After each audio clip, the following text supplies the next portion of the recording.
तेजस्वी यादव ने इस चुनाव में कई मामलों में खासी परिपक्वता दिखाई, लेकिन एक मोर्चे पर वो अपरिपक्व नजर आए। एक ऐसी चीज जो साफ तौर पर इशारा कर रही है कि अगर तेजस्वी ने उस फ्रंट पर ध्यान दिया होता तो तस्वीर अलग हो सकती थी। और वो चीज है महागठबंधन में सीट शेयरिंग का फॉर्मूला। तेजस्वी यादव ने राहुल गांधी के उम्मीदवारों को दिल खोलकर टिकट बांट दिया, लेकिन उसी कांग्रेस ने फ्लॉप शो की बदौलत तेजस्वी की लुटिया डूब।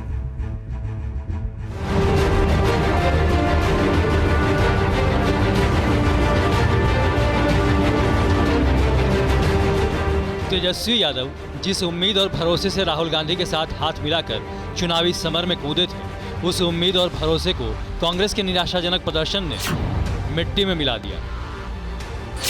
तो क्या तेजस्वी कांग्रेस की ताकत और हैसियत परखने में गच्चा खा गए, या राहुल के सिपहसालारों ने गुमराह किया, ठीक वैसे ही जैसे शुरुआती रुझानों को फाइनल नतीजे मानकर झूम रहे थे। 70 सीटों पर लड़ रही है कांग्रेस पार्टी, लेकिन 50-55 के आसपास वो पहुंचना चाहिए अच्छी तरह से।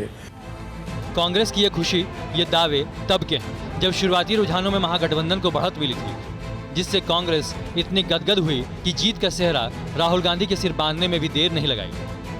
लेकिन जितने भी चुनाव होते हैं उसमें राहुल गांधी जी की अहम भूमिका रहती है चुनाव प्रचार में, और हमने एक के बाद एक इलेक्शन जीते हैं, राज्य सरकारें बनाई हैं, और ये सब राहुल गांधी जी का करिश्मा। लेकिन जिन राहुल गांधी को कांग्रेस सियासत का सुपर हीरो साबित करने में जुटी थी, उन्हें नतीजों ने जीरो साबित कर दिया। कांग्रेस 70 सीटों पर चुनाव लड़कर महज 19 सीटें ही जीत सकी, जो पिछले चुनाव के मुकाबले 8 सीट कम है। इस तरह से कांग्रेस का बिहार चुनाव में महज 27% ही स्ट्राइक रेट रहा। ये आंकड़े बताते हैं कि तेजस्वी ने कांग्रेस की ज्यादा सीटों की जिद के आगे सरेंडर करके कितनी बड़ी गलती की थी। बिहार के नतीजों के विश्लेषण के लिए 3 साल पहले यूपी की इन तस्वीरों और इस बार बिहार से सामने आई तस्वीरों की तुलना जरूरी है, क्योंकि राहुल गांधी के साथ तेजस्वी यादव के लिए भी वैसा ही अनुभव है जैसा 2017 में यूपी में समाजवादी पार्टी नेता अखिलेश यादव के लिए रहा।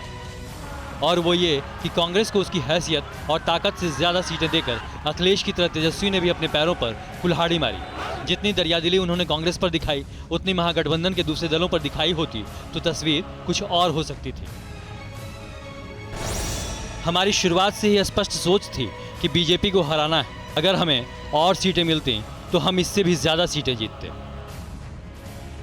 लेफ्ट जो कह रहा है, जो दावा कर रहा है, उसकी तस्दीक चुनाव के नतीजे भी करते हैं, क्योंकि लेफ्ट पार्टियों का प्रदर्शन भी कम चौंकाने वाला नहीं है। बिहार में इस बार CPI-ML 19, CPI 6 और CPI-M 4 सीटों पर चुनाव लड़ी थी। CPI-ML ने 12 सीटें, CPI ने 2 और CPM ने भी 2 सीटों पर जीत दर्ज की।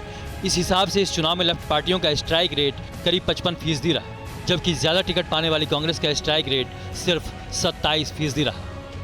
केवल सीटों के आधार पर ही नहीं, अगर वोट प्रतिशत के लिहाज से भी देखा जाए तो यहाँ भी लेफ्ट पार्टियों ने बेहतर प्रदर्शन किया है। 2015 में जहाँ 3.5% वोट हासिल किए थे, तो इस बार उनके खाते में 4.5% से ज्यादा वोट गए।